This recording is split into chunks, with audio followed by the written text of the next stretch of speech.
Mabuhay! Welcome aboard, everyone. My name is Shaina and I'm with the other tour guide for today. And to your left-hand side is our coach captain, Kuya Lucas. Say hi to Kuya Lucas! Okay, we are from Pinasaya Travel Agency and we will be your step-on tour guide for today. Considered as the 10th largest island of the Philippines, the Bohol province. But before we begin the tour, please be reminded with all the safety guidelines and precautions so that this trip will be highly safe and enjoyable. You just have to remember 4 things. 1, 2, 3, 4. First, never leave your things unattended to avoid unnecessary loss. And don't forget our bus number, which is number 1. Second is synchronize your time so that no one will left behind. Time check is 10:30 in the morning. Third, once we raise our yellow flag, it means that your time is up and we need to go back to the bus because we are going to proceed to our next destination. And lastly, always observe a body-body system. Walk in pairs so though no one will get lost. I'm so excited about the tour and I believe that all the tourists as well. But before we go, let's do the head count to know if we are complete. 1, 2, 3, 4, 5, 10, 20, 40, 60. Perfect.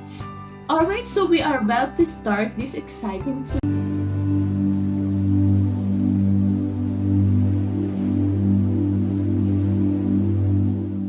Hello tourists, I am one of your tour guides for today. You can call me Ate Bert. We are currently here in Panglao Island, a popular tourist destination located here in the province of Bohol.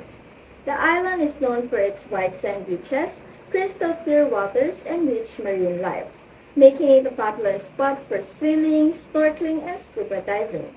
Getting to Panglao Island is easy as there is an airport located in the neighboring town of Tagbilaran. From there, visitors can take a taxi or van to Panglao Island, which is about 20 kilometers away.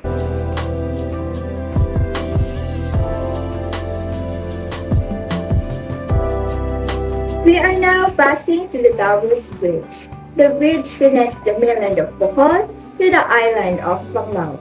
It is considered as one of the most iconic landmarks in the province. The bridge was constructed during the Spanish colonial period in the late 18th century. It was originally made of bamboo and wood. It was rebuilt in the 20th century using concrete and stone materials. And it still stands today as an important transportation link for the residents and tourists of Panglao Island. Aside from its function as a bridge, Tagus Bridge is also a popular spot for sightseeing and photography, especially during the sunrise and sunset, when the views of the sea and the surrounding landscape are breathtaking.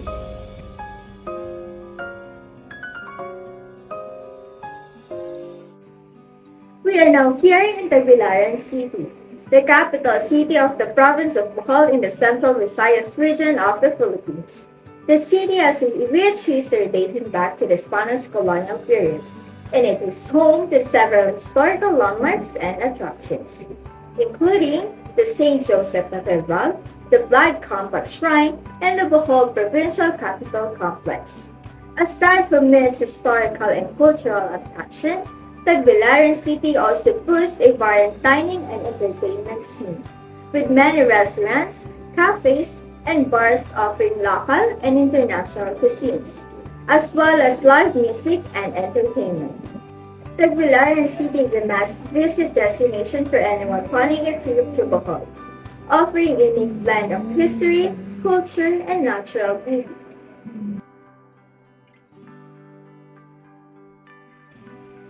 To the right-hand side, you will see the Blood Compact Shrine, also known as the Sandugo Shrine. It's a historical landmark located in Tagbilaran City, Bohol, Philippines. It commemorates the famous Blood Compact ceremony between the Spanish explorer Miguel Lopez de Legazpi and the local chieftain Dato Sicatuna in 1565. The Blood Compact Shrine is a popular tourist attraction in Tagbilaran City, and it is visited by many tourists who come to learn about the history and culture of the Philippines. The shrine is located near the Tagbilaran City Pier and is accessible by public transportation or by joining a guided tour. Now, here is my follow tourist guide that will also give you more information and help me tour you around here in Bohol. Good day everyone, you may call me Ate Trish. Into your right hand side, we'll head to Lobak River for a relaxing river cruise. The river is lined with lush tropical vegetation and cascading waterfalls, making for a serene and picturesque backdrop. While on board, we'll be treated to a delicious buffet lunch of local cuisine serenaded by a live band and entertained by a cultural dances of Boholano performers.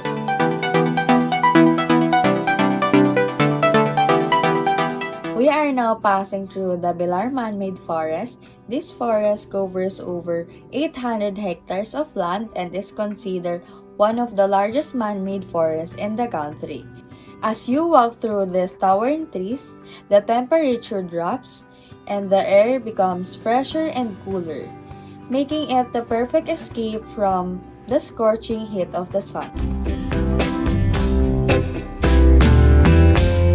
To your left-hand side, you can see the tertiary conservation area. You'll notice that tertiaries are kept in their natural habitat. We've set up pathways that allow visitors to observe tertiaries from a safe distance without disturbing their natural behavior. Good day, my dear tourists. I hope you guys are still pumped and hyped for our next destinations, as we will be seeing one of the famous attractions here in the province of Bohol. Before that, let me introduce myself. I am your step-on guide for the next 3 destinations. You can call me Alejandra or just simply Ale or Ate if you want. For our first attractions, we are now passing through one of the well-known hills here in the Philippines, the Chocolate Hills.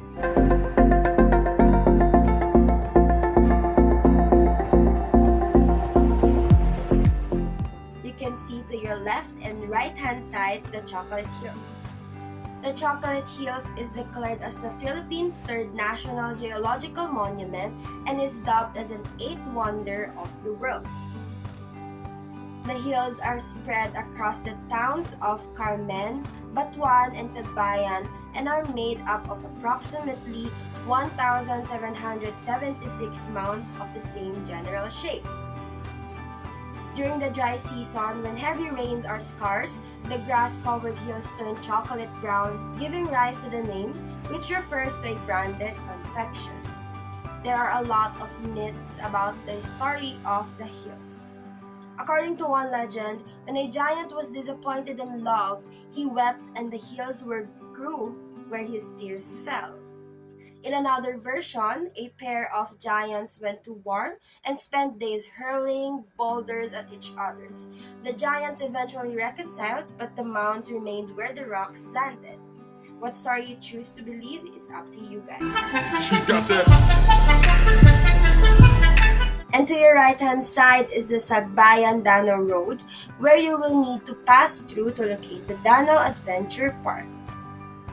Danau Adventure Park is a must-see destination in Bohol for thrill-seeking tourists. It is located in Barangay Magtangtang and is home to the Philippines' longest and tallest zipline, and it is jokingly dubbed as the Suey Slide, as well as other adrenaline-pumping activities. And for those who simply want to take in the scenery, the park offers a wide range of activities like bird watching, caving, organic farm visits, kayaking, rice fields walks, and sightseeing tours are all options. They also have a tour designed to educate tourists, the local community, about the importance of preserving the natural landscape and cultural heritage through activities such as demonstrating the importance of watersheds, forest preservation and ecosystems, organic farming methods and their benefits, and sharing Danau's pride, Francisco Dagohoy's place in history. And for my last stop, and to your left-hand side is the Sagbayan Peak. Sagbayan Peak is Sagbayan's main attraction. It is a tourism site overlooking a scenic valley with an observation platform and children's playground. Sagbayan's Peak is a 5-hectare mountain resort that offers a 360-degree perspective view of the famed Chocolate Hills, plus the distant blue sea separating Bohol from the island of Cebu. The peak through the years continues to still draw the attention of the nature-loving tourists. It is a mountain resort and recreation center that provides a completely different view of these cone-shaped hills than the Chocolate Hills complex in Carmen. This allows tourists to see Chocolate Hills from a different perspective. Unfortunately, this is where I will be ending my discussion. I hope you guys learned a lot from me and from our attractions that we passed through. I would like to pass you on to my co-step-on guides for the remaining attraction. Thank you and enjoy the rest of the tour. Good day everyone, so you may call me Ate Pao. We are now approaching to our destination, which is the Camuga Falls.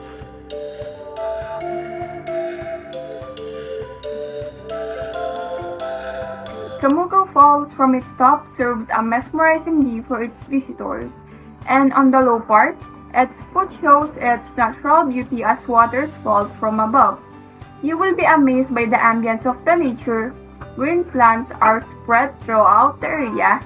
You can take a deep dive and swim in the natural made pool, more therapeutic because of the cold waters falling from the falls. For more fun and adventurous activity, you may also climb at the other side of the pool for a higher jumping experience, though it is advisable to observe extra caution as safety should be the top priority.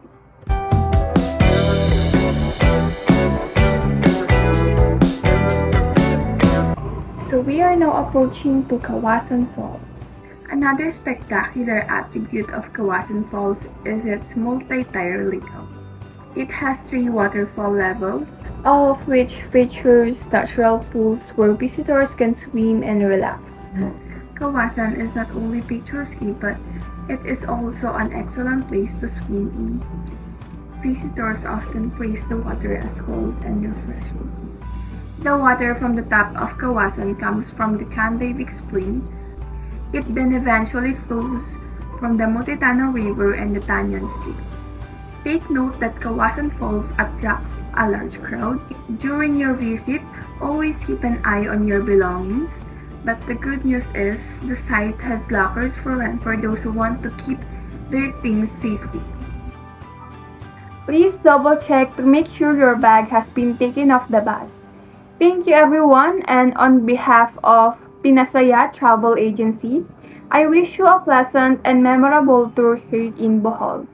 Have a safe trip, and we're looking forward to be of your service again.